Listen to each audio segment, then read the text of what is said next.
6, 5, 4, 3, 2, 1.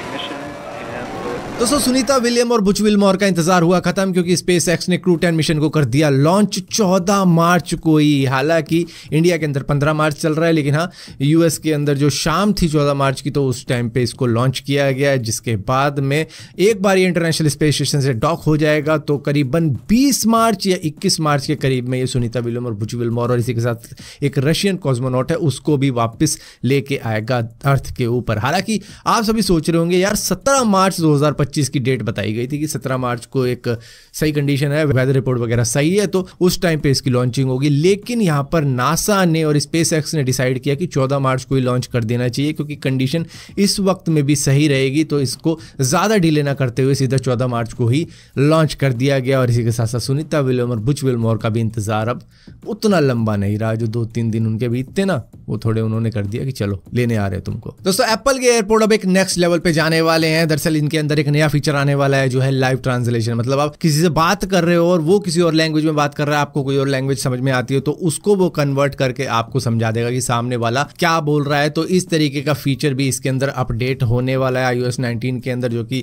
सुनने में आ रहा है, और इसी साल ये फीचर आपको मिल जाएगा एप्पल के एयरपोर्ट के अंदर। हाँ, किस किस वेरिएंट के अंदर मिलेगा वो देखने वाली बात रहेगी कि किस में मिलेगा किस में नहीं मिलेगा। लेकिन बताया जा रहा है कि भैया इस फीचर से आप अगर कहीं पे भी ट्रैवल करते हो, कहीं विदेश में जाते हो, तो मतलब वहाँ पर अगर कोई लैंग्वेज बैरियर रहता है तो वो अब नहीं रहेगा। आपका टूर वगैरह काफ़ी ज़्यादा स्मूथ रहेगा। अगर सामने वाला इंग्लिश नहीं समझ रहा है तो आप उसकी लैंग्वेज को ही इंग्लिश में कन्वर्ट करके लाइव कन्वर्सेशन के बीच में ही समझ सकते हो कि सामने वाला क्या बोल रहा है। दोस्तों एक विजुअल सामने आ रहा है जिसके अंदर देखने को मिल रहा है कि डोनाल्ड ट्रंप एलॉन मस्क के बेटे जिसका नाम एक्स है उसका हाथ पकड़ के हेलीकॉप्टर के अंदर जा रहे हैं, जहाँ पर एलॉन मस्क ने भी इसके ऊपर रिएक्ट किया है कि भैया काफ़ी खुशी की बात है, ये वो इस तरीके की बातें की है। अब यहाँ पर डोनाल्ड ट्रंप, मतलब मुझे तो ऐसा फील हो रहा है कि ये एलॉन मस्क के फादर हैं बजाय एरोल मस्क, कि मतलब एरोल मस्क उतना पसंद नहीं करता है एलॉन मस्क को जितना डोनाल्ड ट्रंप करते हैं या डोनाल्ड ट्रंप उसके बच्चों को करते हैं। क्योंकि ऐसी ही सेम पिक्चर आपने देखी होगी जब ट्रंप की विनिंग स्पीच चल रही थी, तब एलॉन मस्क काफ़ी उछल के खुश हो रहे थे। अब इसी तरीके से एलॉन मस्क का बेटा है जो काफ़ी ज़्यादा खुश हो रहा है डोनाल्ड ट्रंप के साथ में। दोस्तों कश्मीर की खूबसूरती को बनाती हैं खूबसूरत वहाँ की वादियाँ, वहाँ के पेड़ पौधे,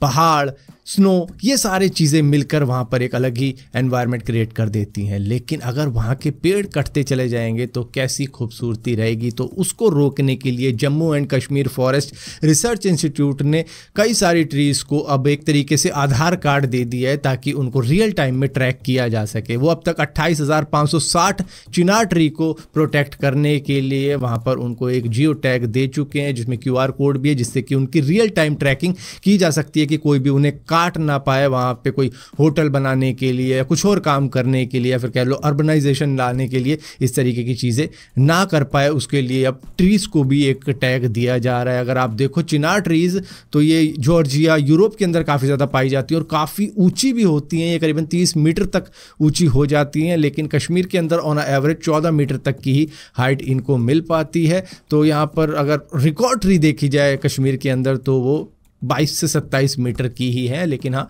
ऑन एवरेज 14 मीटर की रहती हैं। मे भी उनको काटा जा रहा है जिसकी वजह से ये सारी चीज़ें हो रही हैं, लेकिन अब उनको बचाने के लिए इस तरीके की आधार कार्ड, डिजिटल आधार कार्ड आप कह सकते हो, इसको दिया जा रहा है ट्रीज को भी। दोस्तों तमिलनाडु के अंदर एक प्राइवेट चैनल है जिसका नाम अरासू केबल है और उन्होंने पूरे 1 घंटे के लिए अडल्ट फिल्म ही वहाँ पर चालू कर दी, जिसके बाद में वहाँ पर हड़कंप मच गया। मतलब पूरे स्टेट में ये सुनने को आ गया भैया ये चैनल अडल्ट फिल्म चला रहा है, तो इसकी वजह से इनको काफ़ी ज़्यादा क्रिटिसिज्म मिला, कंप्लेंट हुई व्यूवर्स के द्वारा अथॉरिटी को कि भैया ये चीज़ें चलाई जा रही है। भाई टीवी तो पूरा परिवार एक साथ बैठ के देखता है और वहाँ पर इन्होंने 1 घंटे के लिए एडल्ट फिल्म चला दी, जिससे कि मतलब अब इनके ऊपर कार्रवाई हो रही है कि इस तरीके की चीज़ें कैसे हो सकती है, यहाँ पर कंटेंट मॉनिटरिंग कौन कर रहा है और कैसे चलाई गई पब्लिकली इस तरीके की वीडियोस।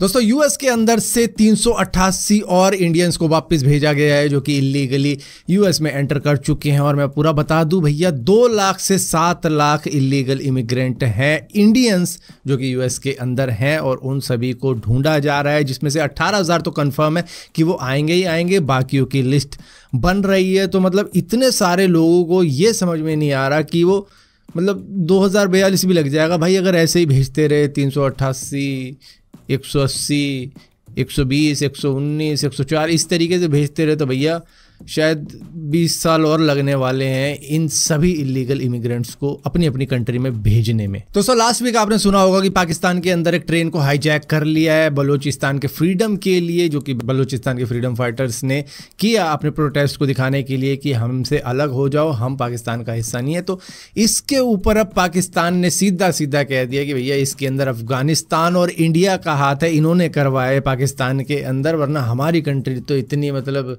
शांति प्रिय कंट्री है, पीसफुल कंट्री है और यहाँ पर ऐसे कुछ हो नहीं सकती थी चीज़ें। इसमें इंडिया और अफगानिस्तान दोनों का ही हाथ है जिन्होंने इस तरीके का ट्रेन हाईजैक करवाया। तो मतलब पाकिस्तान के अंदर कुछ भी हो जाए, कहीं भी कुछ हो जाए, उसमें इंडिया का हाथ है। अब इंडिया आईसीसी चैंपियंस ट्रॉफी जीत गया तो उसमें भी इंडिया का हाथ है, जिसके अंदर इन्होंने स्टेडियम मतलब एक ही सेट कर रखा था कि भैया सारी टीमें वहीं आएंगी। उस पर भी इन्होंने कह दिया कि इसमें भी BCCI वालों ने अपनी मिलीभगत करी है, जिसकी वजह से वो जीत गए। मतलब खेले नहीं है वो, बस जीत गए। लाइव में सब AI के द्वारा दिखाए गए थे मैचेस, और यहाँ पर ट्रेन हाईजैक हुई, उसमें भी इंडिया का हाथ है। हर जगह इंडिया का हाथ है, पाकिस्तान बनाने में इंडिया का हाथ है।